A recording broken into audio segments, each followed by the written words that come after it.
প্রচার বা প্রকাশ না করলেও সমুদ্র বাণিজ্য ও পর্যটন খাতে বিপর্যয়ের মুখে পড়েছে ইসরায়েল। হয়তো সেই ক্ষোভের ঝাল মেটাচ্ছে গাজায় ত্রাণ আনতে যাওয়া অসহায় মুসলমানদের উপর। আপাতদৃষ্টিতে ইসরায়েলকে প্রতিরোধ শক্তি হামাস হিজবুল্লাহ মনে হলেও বড় এবং কার্যকর ভূমিকা রাখছে ইয়েমেন। ইয়েমেনের হুমকিতেই প্রায় বন্ধ ইসরায়েলের দক্ষিণে এলাদ বন্দর, আবার আকাশপথে মিসাইল হুমকির কারণেও চ্যালেঞ্জের মুখে তেল আবিবের বেন গুরিয়ন বিমানবন্দর। ইসরায়েলি সংবাদ মাধ্যমগুলো জানায় দেশটির বিমান চলাচলে মারাত্মক প্রভাব ফেলেছে ইয়েমেনের আকাশ অবরোধ। ইসরায়েলের বিমানবন্দরগুলোতে উল্লেখযোগ্যভাবে কমে গেছে ফ্লাইটের সংখ্যা। ইসরায়েলের হিব্রু সংবাদ মাধ্যম দ্য মার্কার সাম্প্রতিক এক বিশ্লেষণে জানায় বিভিন্ন এয়ারলাইন্সের ইসরায়েল গন্তব্যে পরিচালিত ফ্লাইট সংখ্যা নেমে এসেছে ৩৬-এর নিচেই, গাজা আক্রমণের আগে যা ছিল ১০০-র উপরে। শুধু তাই না, ইসরায়েলের প্রধান আন্তর্জাতিক বিমানবন্দর বেন গুরিয়নে যাত্রী আসা যাওয়ার হার ১/৩ কমে গেছে। প্রতিবেদনে উল্লেখ করা হয়, কিছু এয়ারলাইন্স ইসরায়েলে গন্তব্যই বাদ দিয়েছে, এর মধ্যে অন্যতম আমেরিকান এয়ারলাইন্স। অন্যদিকে ৯ অক্টোবর পর্যন্ত ইসরায়েলে গন্তব্য স্থগিত করেছে এয়ার কানাডা। ইসরায়েল অভিমুখে বিভিন্ন এয়ারলাইন্সের গন্তব্য বাদ দেওয়ার মূল কারণ ইয়েমেনের এয়ার স্পেস অবরোধ।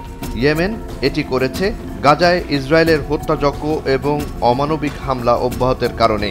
ইসরায়েলের গণমাধ্যমগুলো জানায় ইয়েমেনের এমন অবরোধ অব্যাহত থাকলে আন্তর্জাতিকভাবে আরও বিচ্ছিন্ন হতে পারে ইসরায়েল, কারণ ফিলিস্তিনিদের প্রতি সংহতি প্রকাশ করে বিভিন্ন ফ্রন্টে অভিযান জোরদার করেছে ইয়েমেনি বাহিনী।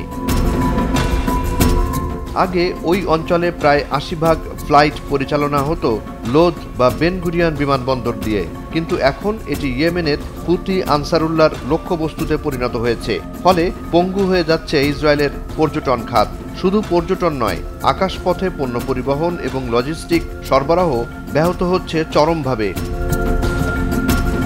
২০২৩ সালের শেষ দিকে গাজায় ইসরায়েলি আগ্রাসন এবং ওই আগ্রাসনে পশ্চিমাদের যুদ্ধের রসদ জোগানোর প্রতিক্রিয়ায় সামরিক অভিযান নাটকীয়ভাবে বাড়ায় ইয়েমেনের সশস্ত্র বাহিনী। ফিলিস্তিনি জনগণের সাথে তাদের ঘোষিত সংহতির অংশ হিসেবে লোহিত সাগর, এডেন উপসাগর এবং ইসরায়েলের সাথে বাণিজ্য সংশ্লিষ্ট জাহাজগুলো লক্ষ্য করে ধারাবাহিক অভিযান শুরু করে ইয়েমেন। এরই অংশ হিসেবে ইসরায়েলের আকাশ ও সমুদ্র অবরোধ অন্তর্ভুক্ত করার কৌশল সম্প্রসারণ করে। সম্প্রতি গেল ৮ আগস্ট শুক্রবার ইসরায়েলি মন্ত্রিসভা গাজা শহর দখল এবং অবরুদ্ধ উপত্যকার উপর তার নিয়ন্ত্রণ সুসংহত করতে একটি সামরিক পরিকল্পনা অনুমোদন করে, যেখানে কয়েক মাস ধরে নিরবিচ্ছিন্নভাবে বোমা হামলা করে আসছে ইসরায়েল। গাজার উপর নৃশংস হামলার জন্য ক্রমবর্ধমান ক্ষোভের মুখোমুখি হচ্ছে ইসরায়েল। ২০২৩ সালের অক্টোবর থেকে এ পর্যন্ত ৬১,৩০০ জনেরও বেশি মানুষকে হত্যা করেছে ফিলিস্তিনের দখলদার। জুনায়েদ আলী সাকি, বৈশাখী সংবাদ।